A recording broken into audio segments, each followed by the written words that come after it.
Bienvenidos a 360 grados, una visión global de la noticia, un espacio para debatir sobre todo lo que sucede en Colombia y en el mundo.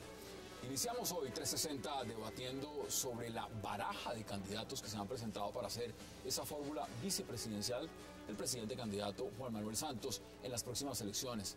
Se mencionan con fuerza unos nombres: Germán Vargas Lleras, el general Óscar Naranjo y la ministra de Transporte Cecilia Álvarez. El general Naranjo ha sido el único de los tres opcionados en aceptar públicamente que si le ofrecen ser vice, lo aceptaría. La ministra de Transporte, Cecilia Álvarez, hasta el momento cero comentarios. Y el exministro Vargas Lleras guarda silencio cuando muchas voces le piden que abandone a Santos y vaya él por la presidencia. ¿Quién será el vicepresidente? Esa fórmula de Juan Manuel Santos, debate hoy en 360. Y en nuestro segundo tema hablaremos sobre esa gran pregunta, ese interrogante que se están planteando muchos sectores en Colombia, y es: ¿cuál debe ser el papel de los jóvenes en el actual panorama político colombiano? Se habla de cómo la juventud colombiana no participa activamente en la política nacional y solo se dan unas cuantas manifestaciones. En realidad, ¿están nuestros jóvenes dormidos y activos única y exclusivamente en las redes sociales? ¿Dónde están esas figuras y, sobre todo, cómo pueden cambiar las futuras elecciones? Hoy debate en 360, y no se muevan, que ya en segundos le damos la bienvenida a nuestros invitados.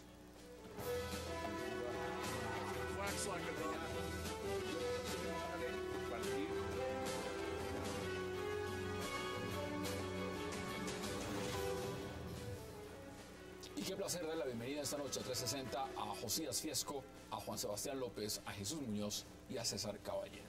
Señores, qué gusto y gracias por aceptar esta invitación. Buenas noches. Muchas gracias. Mira, en esta mesa nos gusta que vengan todos. En el segundo bloque vamos a hablar de los jóvenes. Y usted me decía antes de empezar, me siento cucho, ¿no? Yo me siento muy joven. Entonces, no, yo creo que lo mejor es que les dejamos que hagan el debate ellos cuando nos vamos a dar un paseíto. Hay que escuchar todas las voces, porque eso es importante, pero empecemos por esa fórmula vicepresidencial, porque ahí se barajan nombres. César, ¿cómo ve usted esa opción para el presidente Juan Manuel Santos? ¿Va a repetir lo que significó Angelino Garzón en su momento?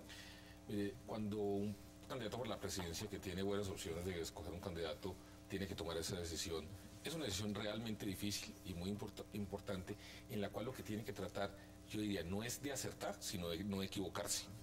Voy a darle un ejemplo. Yo estuve en la campaña del expresidente Álvaro Uribe cuando se estaba subiendo las encuestas, y yo aquí quiero decir una cosa que es pública. Él ha venido diciéndole al país que Francisco Santos le lagarteó la vicepresidencia, lo cual es una absoluta mentira. Eso no fue así. Eso no fue así. Él, digamos, de alguna manera Uribe pensó en varios nombres, pensó el nombre de una persona muy importante, que es Eduardo Pisano de Narváez, del Partido Conservador, y Eduardo Pisano no pudo, porque el Consejo de Estado había conceptuado que un ministro tenía que haber renunciado un periodo antes y quedaba inhabilitado. El expresidente Uribe, en su momento, lo que hacen los candidatos que están liderando es que ponen varios nombres, miran cómo está el tema y a veces sacan una sorpresa. ¿Aquí puede haber una sorpresa? Entonces yo lo primero que quiero decir es: los nombres que están ahí todos son respetables, son de personas importantes, y yo quiero señalar, nosotros medimos en la última encuesta 2 de los 3 nombres que tú acabas de mencionar. Venga, vamos a verla, porque esta es de cifras y conceptos, y lo de cifras y conceptos hay que verlo, analizarlo. Veamos esa gráfica. ¿Es esa? Sí, es esa. Bueno, cuéntenla. Sí, le dimos a un conservador, el que habíamos sondeado, dijimos Efraín Cepeda, y realmente no marcó. El segundo, Humberto de la Calle, por el tema de que estaría con la cercanía del proceso de paz, y también marca muy bajito. Y Óscar Naranjo y Germán Vargas, aunque Humberto de la Calle marca exactamente lo mismo que Óscar Naranjo, y evidentemente el exministro Germán Vargas es como la figura que la gente diría. ¿Y usted sí cree que Germán Vargas le interesa una vicepresidencia cuando él mismo es presidenciable? A ver, o sea, yo iba a decir, es que yo creo que hoy Germán Vargas es como un encarte. ¿Es un comodín? No, es como un encarte porque no saben dónde ponerlo. Digamos, como un jarrón chico. Sí, que todo el mundo lo quiere, pero no sabe dónde ponerlo. Pero o sea, hoy no se sabe dónde ponerlo. Entonces, digamos, le han dado que presidente de la Fundación Buen Gobierno, que luego que director de un comité, que luego presidente de otra cosa. Yo respeto mucho al doctor Vargas Lleras, pero ahí hay un tema un poco medio extraño. Oiga, Sebastián, ¿usted cómo lo ve? ¿Cómo es esa fórmula? Es que digamos, yo me ubico en una orilla en la que veo a Vargas Lleras, veo a Naranjo, e inclusive a la ministra de Transporte, y yo me puse a pensar antes de venir al programa, bueno, ¿qué política modificarían dependiendo de cuál sea el vicepresidente? Y resulta que no, yo estoy seguro que los tres, junto con el presidente Santos, están de acuerdo con los TLC, están de acuerdo con la intermediación financiera de las EPS en la salud, están de acuerdo inclusive con el ánimo de lucro en la educación, etcétera. Entonces, para nosotros es una discusión... Pero no es mejor eso a que le pase lo que le pasó con Angelino, que se le convirtió en una rueda suelta y todo lo que decía el presidente, el vicepresidente le iba diciendo, no me gusta. Es muy relevante la discusión porque cuando estaba mirando las encuestas, que sabía que venía César, resulta que Santos está tan mal en las encuestas que están buscando quién le va a poner los votos. ¿No? Porque o sea, cualquiera de estos candidatos, tal vez la ministra de Transporte, que es menos conocida, pero tanto el general Naranjo como Vargas Lleras están mucho mejor ubicados que Santos porque resultó ser un candidato desastroso, digamos, en este momento no despega de ese 26%, teniéndolo todo para estar muy por encima de eso. Entonces están buscando quién es el que le va a arrimar los votos a la candidatura de Santos, porque el presidente no pudo. Usted lo ve entonces como un tema también de favorabilidad dentro de los... Yo creo que están mirando cómo en parte le dan un empuje a la candidatura de Santos con el vicepresidente, porque él solo está demostrado que no. Usted lo ve igual, Jesús. Muchos consideran al vicepresidente una llanta de repuesto, ¿no? Estas dos figuras no creo que se presten para ser llanta de repuesto. A ver, normalmente los presidentes, como dices tú, que siempre en las segundas candidaturas siempre salen en una posición bastante baja, normalmente. Lo que les permite eso es dispararse rápidamente. Hay un voto conservador del ciudadano, ¿no? Que más vale malo conocido, miro el bolsillo, no me ha afectado, la clase media está estable, no, o sea, hay una serie de puntos que hay que tener muy en cuenta y creo que en ese sentido Santos cumple. O sea, sale. Hay otro tema que es la figura vicepresidente. Vicepresidente es una figura, obviamente, como dijo cierto cómico en cierto medio, es la figura de la primera dama, ¿no? Entonces, Angelino cumplió la cuota que tenía que cumplir, es decir, era un presidente inclinado a las tesis casi socialdemócratas, cuando era un hombre que venía de unas militancias que no eran precisamente lo más cercano a la socialdemocracia, ¿no? Entonces, tener la figura de Angelino.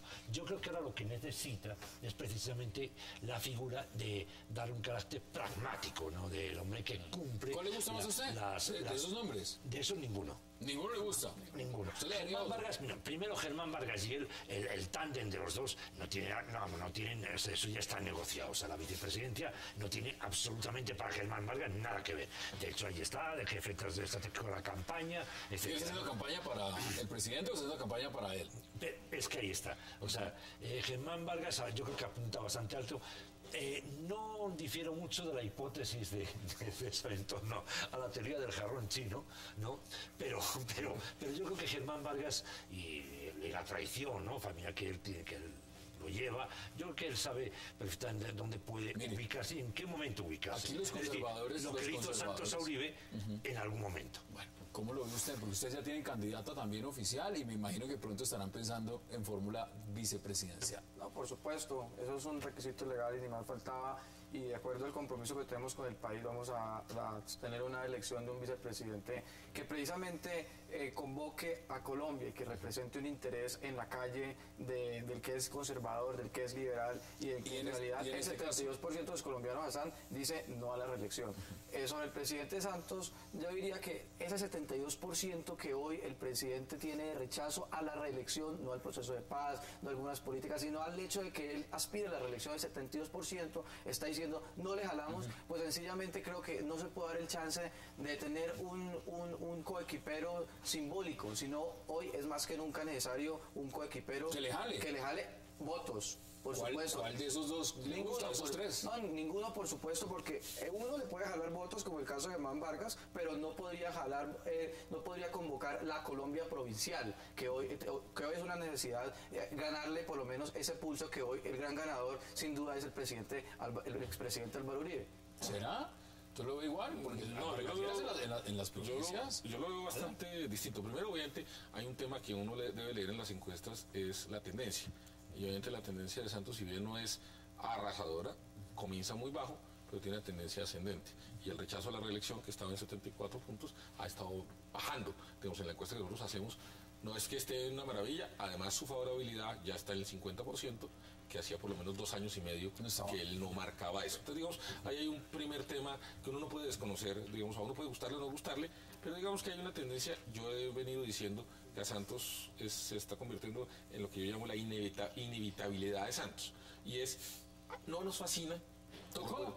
Pero tocó. No hay, digamos, un poco, finalmente el gobierno no tiene grandes... Cuando usted llega al restaurante y ve la carta y sencillamente le dicen que hay 20 platos y solo le dicen quedan 2 y pues... Las otras opciones, hay que ver un poco cómo reacciona la opinión pública frente a la nominación de Marta Lucía. Yo la había medido hace un año y no le iba muy bien. Su imagen favorable está en 22%, la del presidente está en 50%, la del expresidente Álvaro Uribe está en 54%. Es decir, todo esto se está... o sea, lo que va a tender es emparejarse de alguna manera.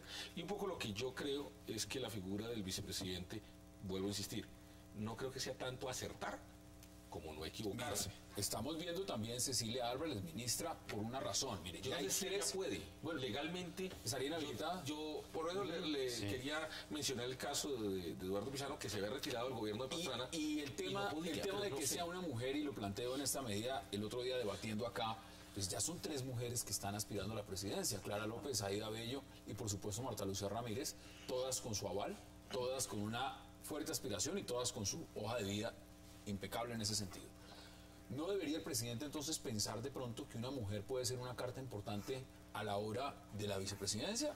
No, Hassan, yo quería hablar en un segundo a lo de la favorabilidad de Santos, porque yo no creo que, o sea, si bien ha subido en las encuestas, para lo que tiene, usted mencionaba ahorita que pasa como raspando, pero pasaba, se tomó una foto con Falcao. Yo creo que cualquiera de nosotros se toma una foto con Falcao y, mejor dicho, le va súper bien. Pero Santos ha hecho de todo y yo no creo que suba más su apoyo del 26, 27, 28% que tienen las encuestas para la reelección. 29 que es para tiene un presidente en ejercicio. En la última que nosotros publicamos tiene 29. Que no es una maravilla, no es una maravilla. Yo estoy de acuerdo. Pero no solamente no es una maravilla, sino que es muy malo. O sea, es bastante malo que un presidente en ejercicio esté aspirando a la reelección. Tiene casi el 90% del Congreso. Tiene un montón de recursos para hacer campaña y va al 26%. Hombre, el favor, va muy, muy mal. Pero Hassan, tú ahorita decías de las 3 personas, 3 mujeres que están aspirando ahorita a la presidencia y que por eso sería muy bueno que una mujer acompañara yo no creo que sea muy bueno. Después el presidente le puede considerar y a una mujer a mí... No, pero me parecería muy poco aterrizado poner a las 3 mujeres que hoy están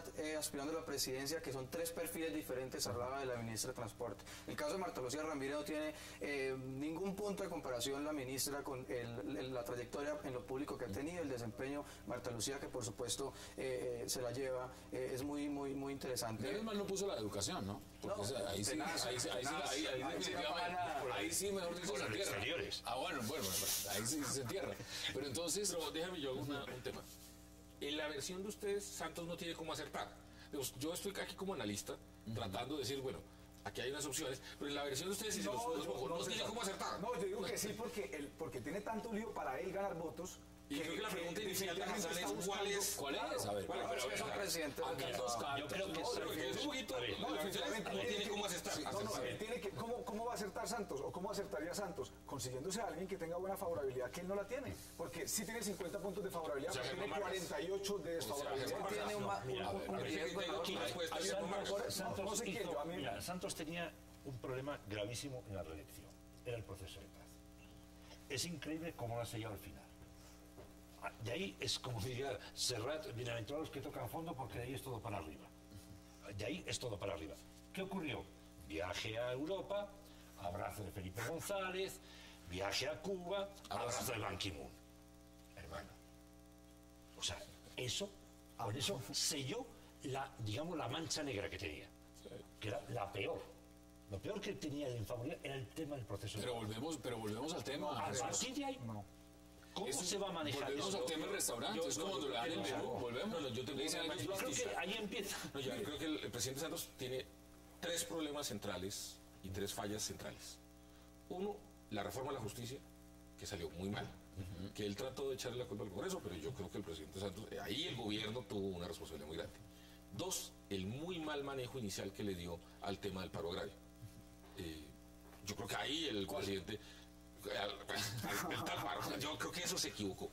Y tercero, yo quiero decirlo, el muy mal manejo que le dio a la reforma a la educación superior y se dejó quitar el espacio político y no volvió a tenerlo. Yo creo que esas 3 cosas. Y el de la salud. Y la reforma de la salud, lo que pasa es que la reforma de la salud no ha terminado el tema. Entonces digamos que usted todavía no puede, usted puede todavía discutir si es bueno o malo en la teoría, pero en la consecuencia, digamos, la reforma todavía no está. Entonces, Y eso, frente a los ataques permanentes del uribismo, frente al proceso de paz que duraron 1 año y medio diciendo al país, estos son los costos, estos son los costos, estos son los costos, los llevaron a su punto más bajo. A partir de ahí, que eso fue en octubre, el señor se está recuperando. Vamos a la pausa, porque quiero que entremos y veamos unas declaraciones, porque internamente la Unidad Nacional también pues tiene sus preferencias y vamos a ver qué dice. Vamos a la pausa en 360 y ya regresamos.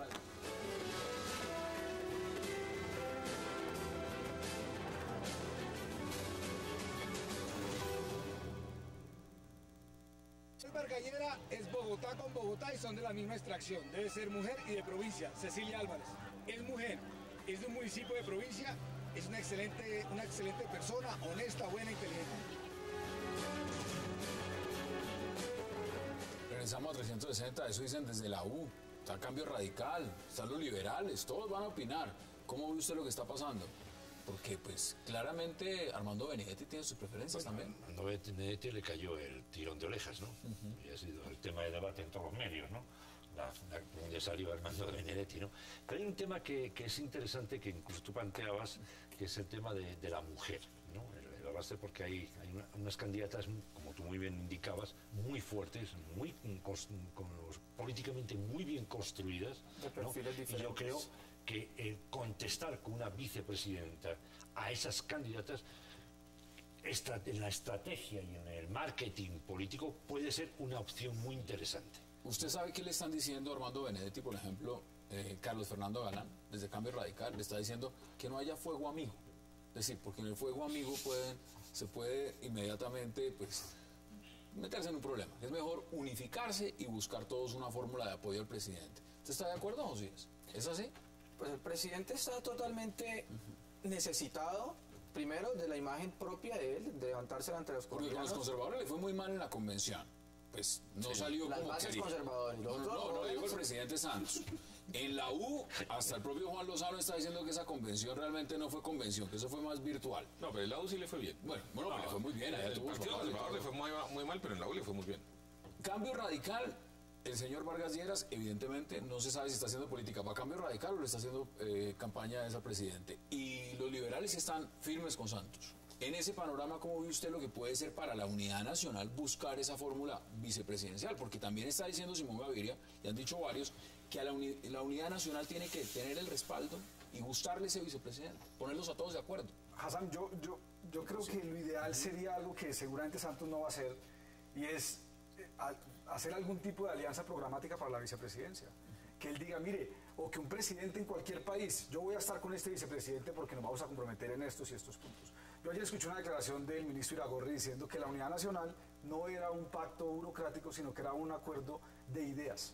Entonces, me parece lo mismo de la vicepresidencia. Es decir, seguramente si Benedetti o alguien está diciendo no, que llegue Cecilia Álvarez, es porque están diciendo, oiga, nos quedamos con el botín de la vicepresidencia, el partido de la U, y cada uno, y Vargas Lleras lo mismo, estará diciendo Cambio Radical, cogemos vicepresidencia para aquí a 4 años. Entonces, están mucho más interesados en mirar cuál es la porción de mermelada que se puede repartir desde la vicepresidencia, que en mirar si van a transformar las políticas nefastas que, insisto, los 4 comparten. Naranjo, Vargas Lleras, la ministra de Transporte y Santos comparten fundamentalmente lo mismo. ¿Cuáles son los pros que le ve usted al general Naranjo? Está diciendo en este momento, la semana pasada, el gran interrogante en México fue las acusaciones del PRD al general Naranjo por considerarlo que de pronto le había influido en la creación de autodefensas en México. Él, por supuesto, dice que no, salió de México, dice, yo me voy a dedicar a la paz y a la política, a apoyar la reelección, y ahora es el primero que ha dicho, si a mí el presidente me propone, yo le acepto. Yo me atengo un poco. Naranjo es un hombre de mucho prestigio mediático, es un hombre que en las bases, incluso populares, es un hombre que tiene una imagen de seriedad, que cumple con las tareas. Pero nunca se ha medido en votos. Pero, o sea, votos. Eso es muy diferente. De hecho, César, lo que nos traía aquí a pantalla, no era precisamente excesivo, ¿no?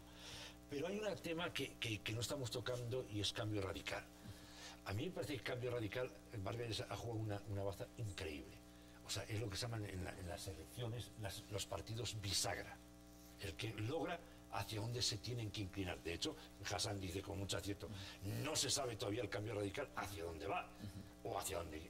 Esa bisagra, yo creo que el Cambio Radical se la quitó ya el partido. Es un hombre que lo midieron la última vez, 1.400.000 votos. Pone Vargas. O eso puso en las pasadas. ¿Eso no le conviene al presidente? A la hora de decir, mire, mejor que sea Vargas Lleras. No unifica, Vargas Lleras no unifica. No unifica. Venga, yo le cuento mi visión sobre esto. Primero, el general Naranjo tiene unas cualidades importantes.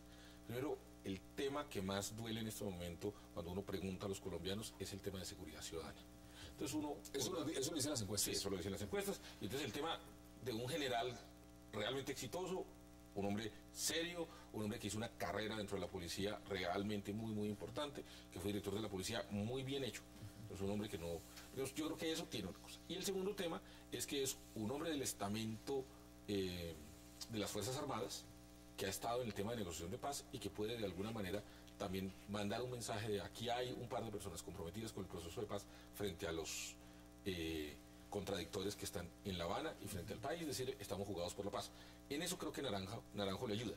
¿Qué es lo que pasa con la popularidad de Naranjo? Lo que le pasa a todos los generales, que cuando están de verde, con el uniforme, pues tienen una imagen, una popularidad, y cuando se pone el Everfit, pues eso es otra cosa. Es otra cosa. Todos recordemos al general Bedoya, que creyó que iba a ser presidente, se cambió el uniforme, se puso el Everfit y pues sacó 110.000 votos. Pues, o sea, digamos, eso, y eso pues le está pasando a Naranjo.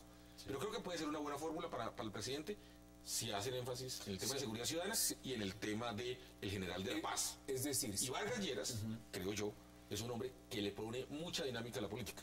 Es un hombre que recorre el país. Pero ahora se política para él. Pero si lo nombran en la fórmula vicepresidencial, evidentemente va a impulsar, evidentemente ha hecho un trabajo muy importante con Cambio Radical, pero genera resistencias en la Unidad Nacional. A ver, antes de que Josías intervenga, si a usted el presidente Santos se le acerca y le dice, César, ven y le hablo al oído, ¿cuál de los dos me recomienda? Y le dijera a usted personalmente, ¿usted qué le diría ahora?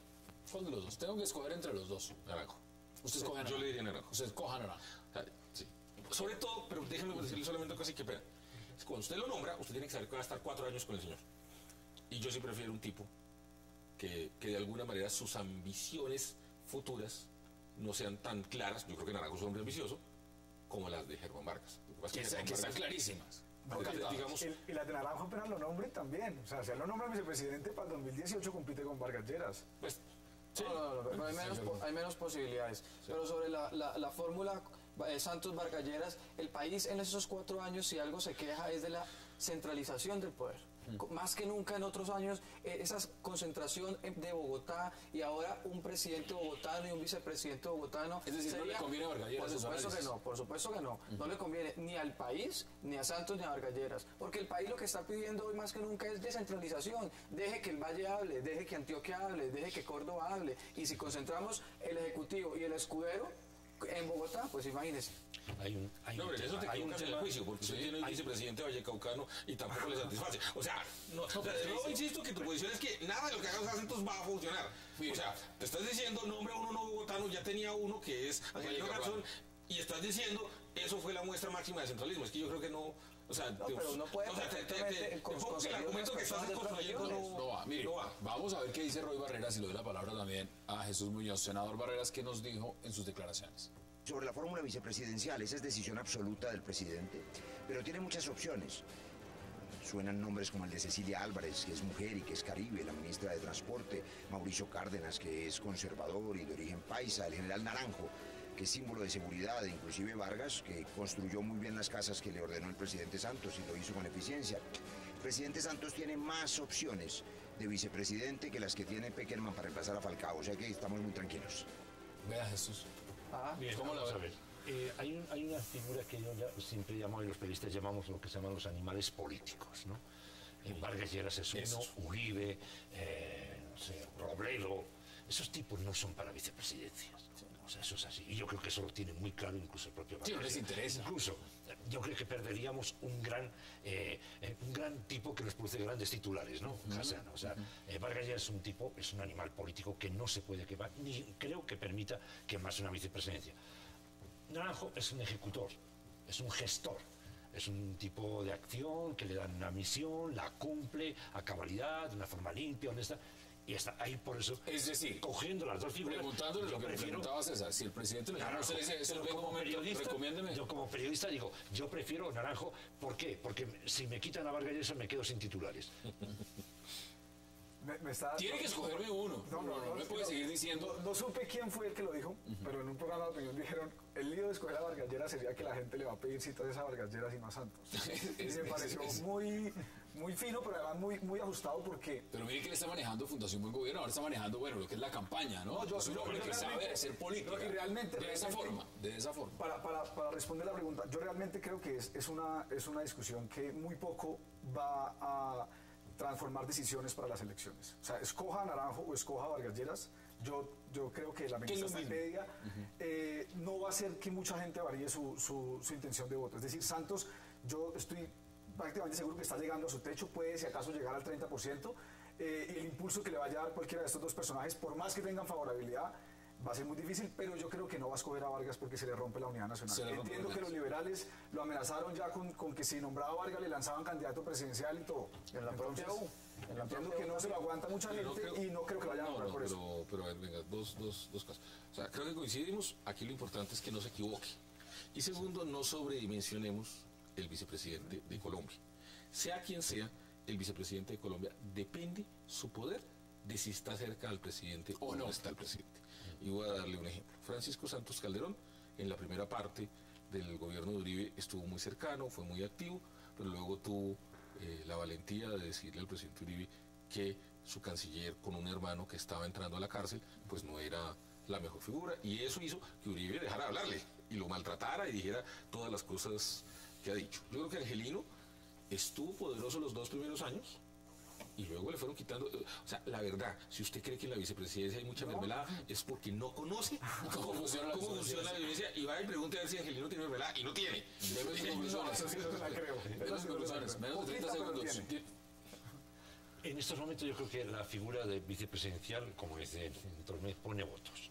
¿Quién escoge? Pero va a poner votos, no más, ¿no? Y yo creo que la fórmula acercando a una mujer puede ser muy interesante. Interesante. Bueno, tocaría buscarla. ¿Cuáles son sus conclusiones? Bueno, yo creo que el caso de que ponga la ministra de Transporte, sin duda, otra mujer, pero que tenga perfil, ¿sí? Y que supere, sí, por lo menos a la que ha elegido el Partido Conservador, como es Marta Lucía Ramírez. ¿Dónde me deja Clara López? ¿Dónde me deja Clara López? No, pero no vas a decir que el trasegar de Marta Lucía va a ser inferior al de Clara López. Al contrario. O sea, tampoco al contrario, no. Pero si usted ha sido la primera ministra de Defensa, no puede decir que va a hacer lo mismo de una alcaldía encargada. Hay cositas que tenemos que tener.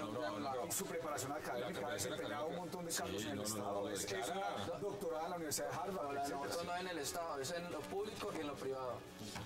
¿Le agrega algo? ¿Tenemos sus conclusiones? No, yo creo que esto va a ser una decisión que muy poco importa a los colombianos. Si de esto no cambian políticas como la salud, la educación, que estoy seguro que no va a pasar, entonces va a ser una decisión que muy poco va a importar. Mi conclusión, vea, póngala. Recogiendo un poco lo que dice en la mesa, si uno buscara, por ejemplo, una mujer no bogotana, con la cual el presidente tenga que hacer un acuerdo programático claramente diferente a lo que ha hecho, esa mujer existe. ¿Cómo se llama? Cecilia López. Cecilia López. Ahí usted puso el nombre. Vamos a la pausa en 360 porque vamos a hablar también de los jóvenes. Y aquí hay dos jóvenes en la política, desde el lado conservador y desde el polo democrático. ¿Qué piensan de la política y si realmente se están entusiasmando los jóvenes de participar en la contienda electoral? Ya regresamos en 360.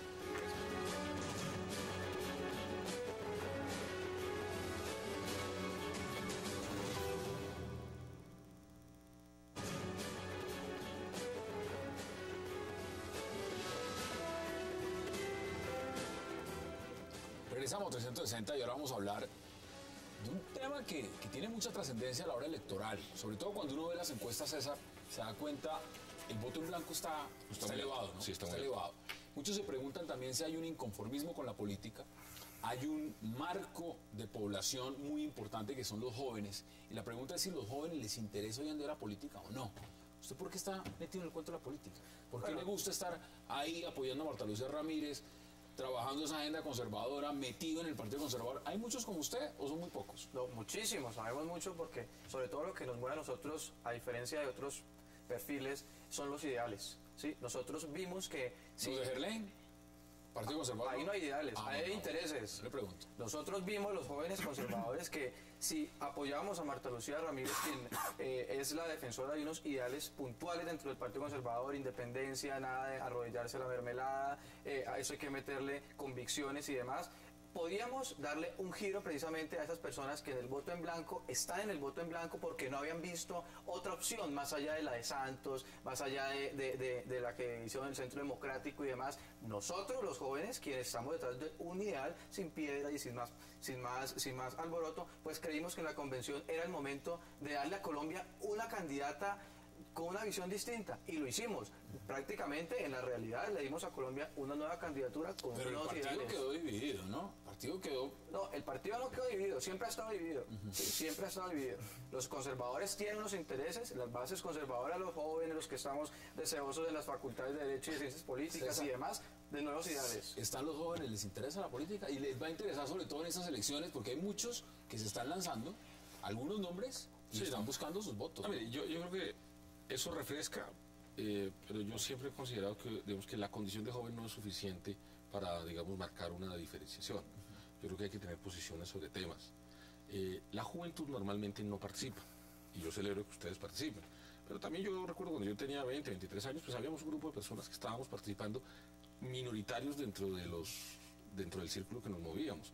En las encuestas uno encuentra que en el censo electoral las personas entre 18 y 25 años son el 24% del potencial electoral. Eso es amplio. Y en las encuestas, no en las encuestas, sino en los resultados electorales de las últimas 6 elecciones en Colombia, no han puesto sino el 8% de los votos. Es decir, proporcionalmente al tamaño de la población, ponen pocos votos. Pero quiero simplemente señalar una cosa sobre la Convención Conservadora, para tampoco sobreestimar ni descalificar lo que pasó. Digamos, porque yo creo que lo que pasó ahí fue muy interesante.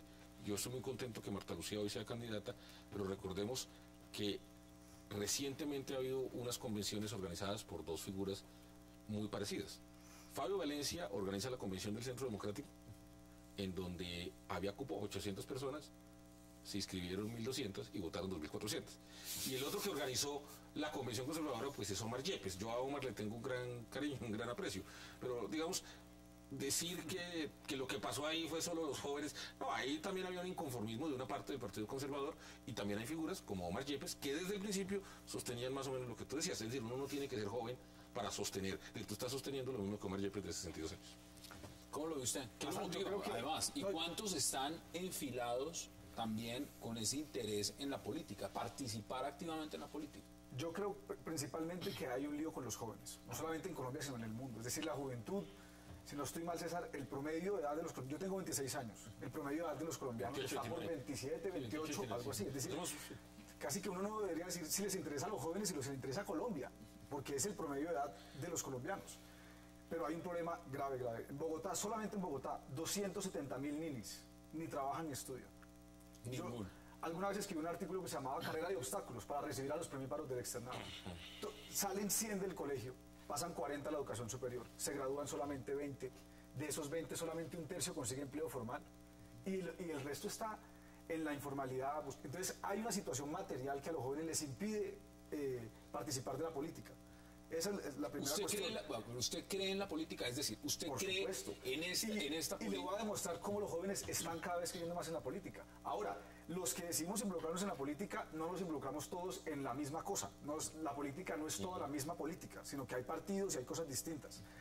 En mi caso, me interesé por la educación y me interesé por la movilización, que es lo que me llama la atención. Si uno revisa los movimientos sociales del 2013, el paro agrario, el movimiento estudiantil, el movimiento de la educación, los movimientos ambientalistas del Quimbo, Santurbán, La Colosa, etcétera, el gran contingente de movilización son los jóvenes. Y por supuesto que de esa participación, cuando alguien sale a un movimiento social, a una protesta porque le subieron los servicios, porque le subieron la matrícula, porque el agro está quebrado, de ahí es evidente que hay una consecuencia y es la participación política. Hoy el pueblo lo está viviendo. Nosotros tenemos cámaras jóvenes como la de Sergio Fernández en Bogotá en 10 departamentos del país. ¿Cuántos años tiene Sergio? Sergio tiene 27 años. Y va a ser Cámara Bogotá. Y es Cámara Bogotá, y hay otro líder del paro agrario, Benavides, en Boyacá, que tiene 30 años, está en las listas del polo. Hay profesores, maestros del decreto 78 que están participando en política. Lo que yo digo es, los problemas nos tocan a los jóvenes, por más que no les interese la política, los problemas sí los tocan. Cuando usted va y le dice, oiga, su matrícula es cara, se puede Eso, la solucionar. movilización de la MANE fue un ejemplo. Claro, y de ahí va la consecuencia obvia es el aumento de la participación política. Ahora, Jesús, acá hay un tema interesante, usted como periodista se lo puede preguntar ampliamente, es decir, se les da la oportunidad, se les da la vitrina para que salgan los jóvenes a los medios de comunicación y den sus puntos de vista y expliquen en una campaña como esta y digan, mire, esto es lo que yo pienso, esto es lo que yo creo, o realmente estamos los medios de comunicación siempre dándole el micrófono a las mismas vacas sagradas, a los mismos de siempre, a los que de una u otra manera llevan enquistados en la política años, décadas. Hay congresistas que llevan 25 años en el Congreso y lo que hacen es que cuando van a salir ponen a su hijo Delfín y le dicen, mire, ahora esos boticos son suyos, vaya, salga usted en el medio de comunicación, coja estas banderas y vaya y láncese, que lo demás se lo ponemos. ¿Eso está pasando todavía en este país? ¿Los jóvenes que son una voz diferente sí tienen la posibilidad de salir y exponer sus ideas o no la tienen? No, no tiene ninguna. Vamos a ver. Colombia yo creo que hace como 100 años, 150 años, es una gerontocracia. O sea, eso está ahí. Pero además lo más grave de todo esto es que a mí me recuerda mucho Colombia lo que pasó en Europa en el mayo del 68. En el mayo del 68, cuando De Gaulle toma el poder y tal, y aparecen los mismos gerontócratas que habían llevado a Europa a la Segunda Guerra Mundial y al desastre. Claro, la juventud se reventó, o sea, salió a las calles, tiró piedra y acabó. O sea, el mundo entero cambió. Es lo que todavía, digamos, el sacar lo que ocurrió, el balance del 68, no se ha dicho, es que fue la juventud la que cambió el mundo, completamente. Colombia está jugando eso, y ya ha habido dos llamados importantes. Uno ha sido el tema, sobre todo para mí muy importante, fueron las manifestaciones estudiantiles de hace, creo que 2 años. La MANE. Eso a Santos le hizo temblar, la ministra estuvo a punto de caer. Eso fue impresionante. La capacidad de movilización, además, quedaba igual. Cambio Radical, estaban todos juntos. Fue increíble la unidad de Cambio Radical no hay muchos, pero sí discúlpame que te haga un poco esa pincelada, ¿no? Fue impresionante. En el paro agrario, de nuevo la gente joven salió y esta ciudad tembló. Pero tembló. Desde el alcalde al presidente y al presidente constitucional. Mire, las grandes movilizaciones que se han dado en el mundo en los últimos años, y hablemos de los últimos 3 años, han sido jóvenes en la calle. El voto en blanco, movilizándose. Esto que está, no, es que él le ha dicho con una cierta inteligencia, ha saltado diciendo, es que el voto en blanco, claro, a la gerontocracia le preocupa el voto en blanco. Y el voto en blanco le está moviendo a la gente joven. ¿Y de qué manera? Y ya está siendo en las redes sociales, sobre todo. Perdón, es que está siendo un éxito. Y además está entrando en un campo en el que los gerontócratas no conocemos, que son las redes. Y ahí ustedes se mueven como pez por el agua. César, usted conoce muy bien los nombres de políticos. ¿Hay algún joven de cualquier partido que esté marcando realmente en las encuestas y que uno diga, mire, y que no son Delfín, porque hay delfines analfabetas aquí en la campaña también, sino que sea realmente un joven que represente a un sector nuevo de la política de Colombia que esté marcando? Puede ser regional, puede ser... En dos casos el concepto de gerontocracia, solamente pues porque, digamos, claro, decir que Colombia durante 100 años ha sido gobernada por gerontocracia, pues yo solamente pues para entender el concepto, César Gaviria fue electo cuando tenía 42 años. Pero... No, un poco lo que quiero señalar es, pues, es decir, yo no sé qué decir, es decir, si uno a los 42 años ya está viejo, pues estamos... Pues, o sea, mi concepto es distinto. Yo además quiero señalar que este es un país donde realmente hay una renovación de la política. Aquí hay líderes que se van renovando. Indiscutiblemente que uno puede identificar que hay unas pocas figuras que duran más de 30 años en el Congreso. Pero pues yo les quiero decir, este país se ha renovado en el Congreso de una manera muy rápida, como creo que pocos países del mundo lo hacen. Voy a darle un ejemplo. A raíz del proceso 8000, cerca de 56, 57 senadores no volvieron a entrar. Claro, por fuera. O no senadores, parlamentarios. Por la parapolítica. 102 parlamentarios no volvieron a aspirar. No han vuelto en cuerpo ajeno. Unos sí, pero no todos. O sea, claro, hay unos casos, pero no son todos. Si usted empieza a mirar, en algún momento alguien hizo una cuenta y es del Senado que Colombia eligió en el año de 1990, en el Congreso del 2010 habían 3 figuras. Herley. ¿Qué sigue? Homer Yepes.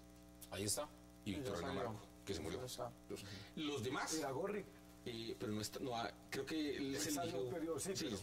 Ahí sí no respeta. Póngale esos cuatro nombres. Han estado de 100. De 100. Estamos hablando de 100. Entonces, digamos, lo primero que yo quisiera decir. el nombre, por ejemplo, de Cristo. No, pero es que Cristo... Como dinastía.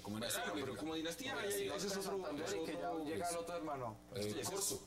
No, Dios, vos lo que te quiero decir es, como nombres, y por eso te digo, ese concepto...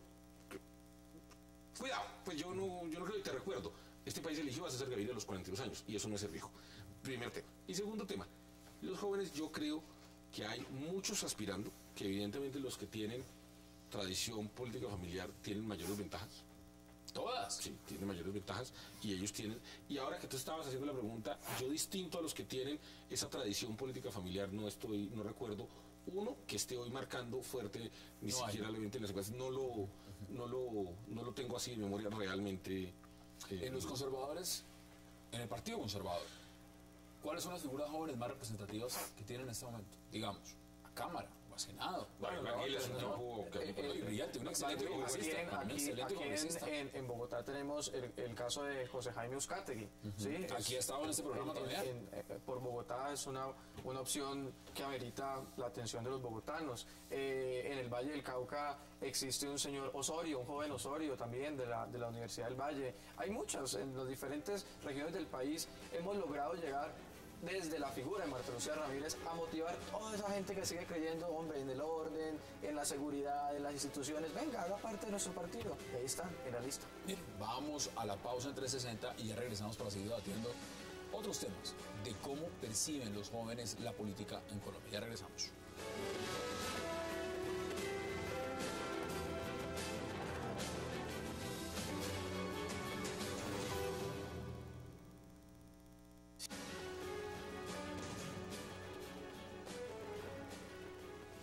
Regresamos a 360 y bueno, sigamos hablando de lo que representan los jóvenes en la política, pero mire, no solamente si van a participar o no, no solamente si les dan vitrina en los medios o no, no es un tema de oportunidades, es un tema también de cómo ven ustedes el país. No empecemos a mirarlo desde el punto de vista de cómo ve el gobierno. ¿Usted cómo ve el país? ¿Cómo ve el país en este momento? Y quería comentarle a César que no sé si ya lo midieron, pero va a empezar a sonar pronto Sergio Fernández, que seguramente ya está saliendo todo su equipo a hacer campaña en todas partes. Viniendo para acá ya vi la mano. Yo hice una medición y no marcó.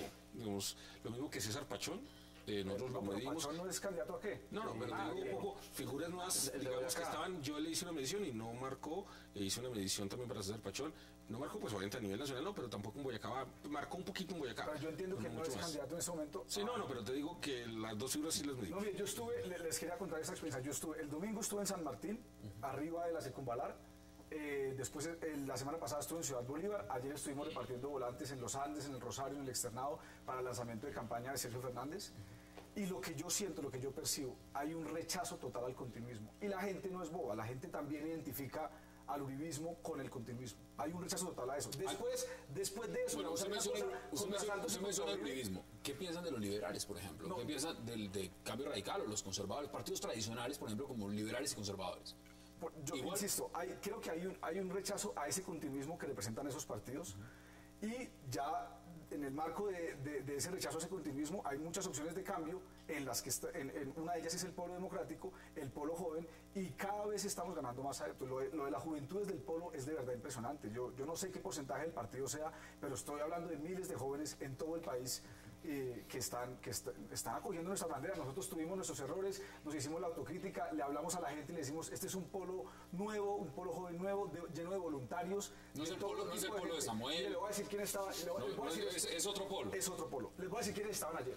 Representante del Consejo Superior de la Universidad Nacional, representante del Consejo Directivo de la Universidad Externado, representante del Consejo Directivo de la Universidad Jorge Tadeo Lozano, varios miembros del CEU Uniandino, del Consejo Estudiantil Uniandino, representante de la sede de Bogotá de la Universidad Nacional, la dirigente más joven de la Junta Directiva del Sindicato de Maestros de Bogotá, y así por todas partes, y se nos están acercando, yo creo que lo estamos haciendo bien. Y pero eso está pasando en todos los partidos. Yo creo que eso está pasando en todos los partidos. Usted mire, por ejemplo, en el tema del petrismo, que está muy distanciado del polo, pues también buena parte de la movilización Los ciudadana progresistas, claro. son de personas jóvenes que están tomando una posición a favor de él.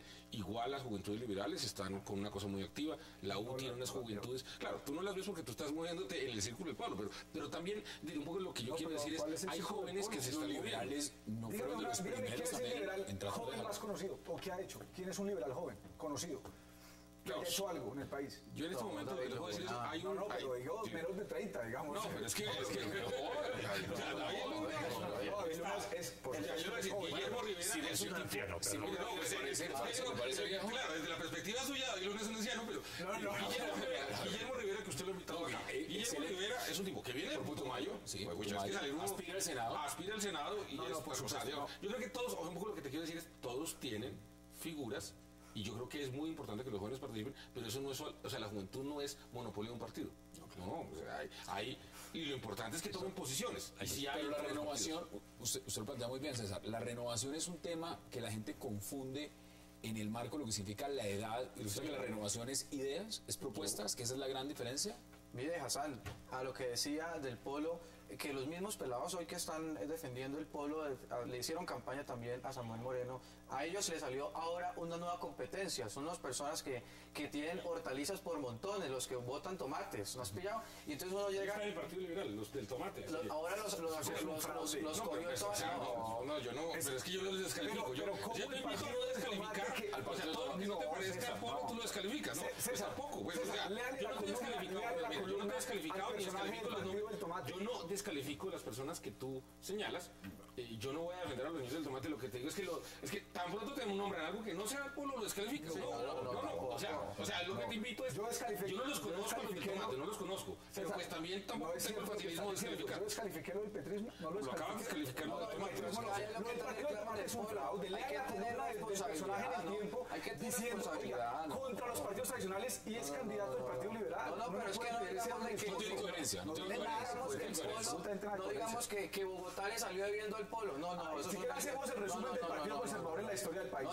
No, pero es que podemos decir que ahora para mirar un balance. Ahora el polo no puede salir de Redentor y mucho menos en Bogotá, ¿no? Parece que no. Pues lo va a hacer, parece que lo va a hacer. Esta es la política joven en Colombia, Jesús. Hay que verlo. Vamos a ver, saca más que los conservadores. Esperemos que hayan más ideales y menos vitrinas rotas. Yo creo que hay una cosa Empecemos a redondear. Si redondeamos, les aseguro que lo que les une a los dos es lo mismo. No les gustan las malas artes en la política, no les gustan las malas mañas, no les gustan el mesianismo. Pero es que a mí nada de eso tampoco me gusta. Yo no necesito ser joven para que eso me... Seguramente, pero eso es que a mí nada de eso me gusta. Fíjate, César, ese es el diseño de un nuevo país y de una nueva política. Sí, a mí no me gusta eso tampoco. Yo no necesito tener esos años para que me guste. Les voy a poner una cosa. Solo parte ya luego de sus propias ideas. Mire, ¿cómo es su nombre? Perdón. Josías. Tú mencionas menos ventanas rotas. Eso es una mentalidad de viejo.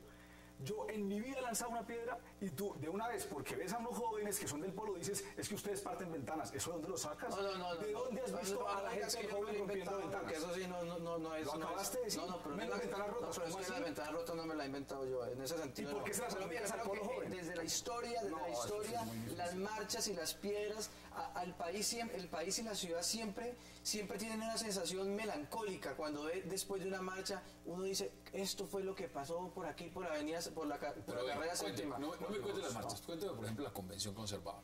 En la convención, el señor Gerlain se paró y dijo, mire, a mí me rechiflaron, solo lo dejaron hablar. ¿Los rechiflaron quiénes fueron? ¿Los viejos o los jóvenes? Los jóvenes. No, los echaron todos. Todos los rechiflaron todos. Los echaron todos. Fuimos nosotros los jóvenes, pero después de nosotros yo fui y le dije y me sentí realizado, Hassan. Yo dije, usted es una pena para el país y para el partido y estoy plenamente convencido.